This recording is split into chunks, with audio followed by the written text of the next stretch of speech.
Jumpa lagi dengan saya, Pastor Paulus Halekbere SSCC, dalam Renungan Harian Komisi Kerasulan Kitab Suci Keuskupan Agung Medan, Selasa 15 Oktober 2024, Minggu Biasa ke-28, Perayaan Wajib Santa Teresia dari Yesus, Pujangga Gereja dan Perawan. Renungan diambil dari Injil Lukas, bab 11, ayat 37 sampai 41. Ketika Yesus selesai mengajar, seorang Farisi mengundang dia untuk makan di rumahnya. Ia masuk ke rumah itu lalu duduk dan makan. Orang Farisi itu heran melihat Yesus, bahwa Yesus tidak mencuci tangan sebelum makan. Lalu Tuhan berkata kepadanya, "Hai orang-orang Farisi, kamu membersihkan luar dari cawan dan pinggang, tetapi bagian dalamnya penuh rampasan dan kejahatan. Hai orang-orang bodoh, bukankah Dia yang menjadikan bagian luar, Dia juga yang menjadikan bagian dalam? Tetapi berikanlah isinya sebagai sedekah, dan sesungguhnya semuanya akan menjadi bersih."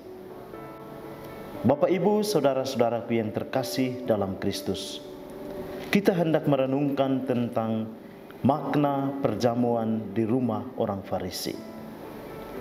Untuk merenungkan kisah Injil hari ini, saya merasa bagus bahwa mari kita mencoba mendalami beberapa pertanyaan berikut. Siapakah orang Farisi? Mengapa orang Farisi ini mengundang Yesus untuk makan di rumahnya? Lalu apa reaksi dan pendapat orang Farisi terhadap Yesus? Bagaimana sikap Yesus saat di rumah orang Farisi tersebut? Apakah memang Yesus tidak tahu tradisi orang Yahudi? Atau nilai apa yang hendak Yesus tunjukkan dan tawarkan bagi semua orang yang hadir dalam perjamuan di rumah orang Farisi itu? Saudara-saudara yang terkasih, saat membaca dan hendak merenungkan tentang makna Injil hari ini, itulah beberapa pertanyaan yang terlintas dalam pikiran dan perasaanku. Yesus baru saja selesai mengajar.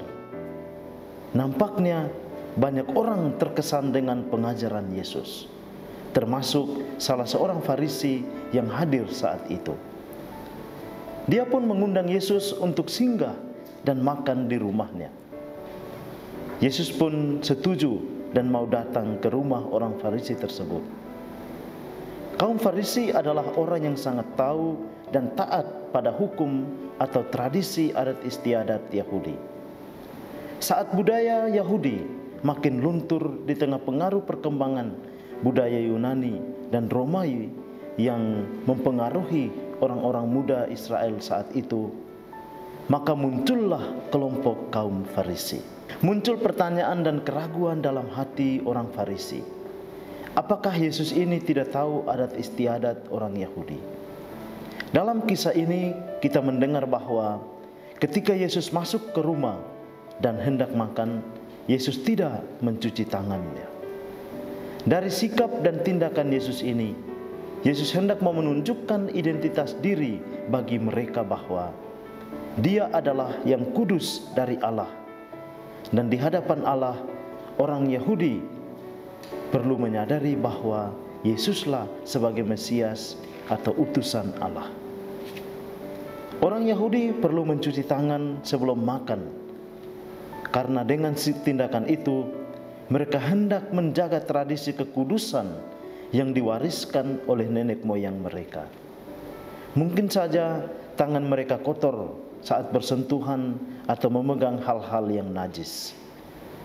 Bagi orang Yahudi, cuci tangan tidak sekedar untuk membersihkan tangan secara fisik, tetapi itu pun menjadi sebuah simbol untuk bersih secara spiritual.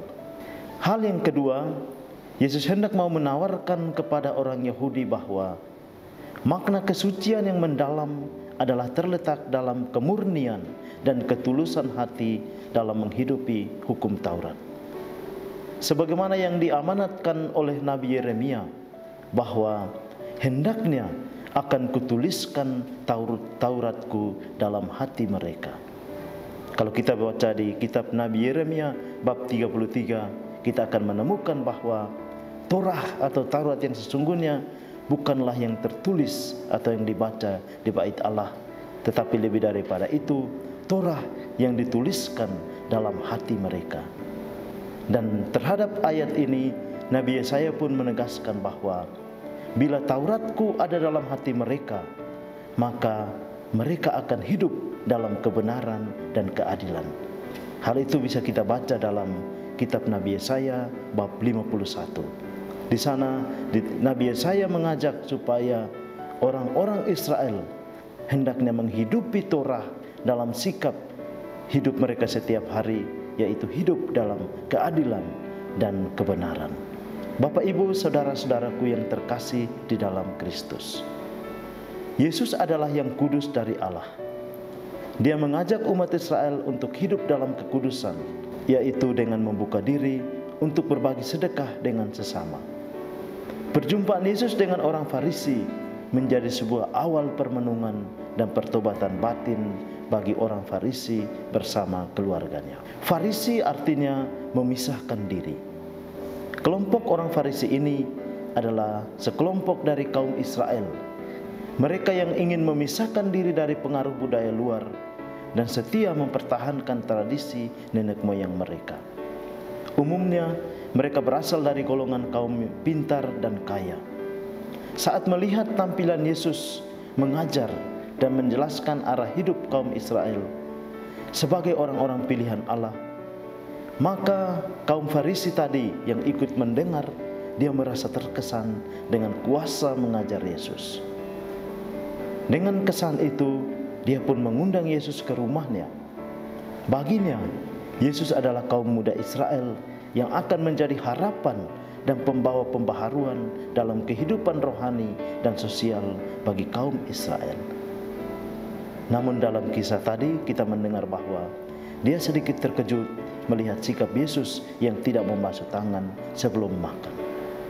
Bapak, Ibu, saudara-saudaraku yang terkasih dalam Kristus, sikap perjumpaan antara Yesus dan orang-orang Farisi tadi mau mengajak kita untuk menghidupi iman kita sebagai orang Katolik sesuai dengan konteks hidup kita masing-masing. Marilah kita menerima Yesus hari demi hari sebagai pembawa pembaharuan, pembawa kebenaran dalam hidup kita. Semoga Tuhan senantiasa memberkati, Tuhan senantiasa menuntun perjalanan hidup kita masing-masing. Amin.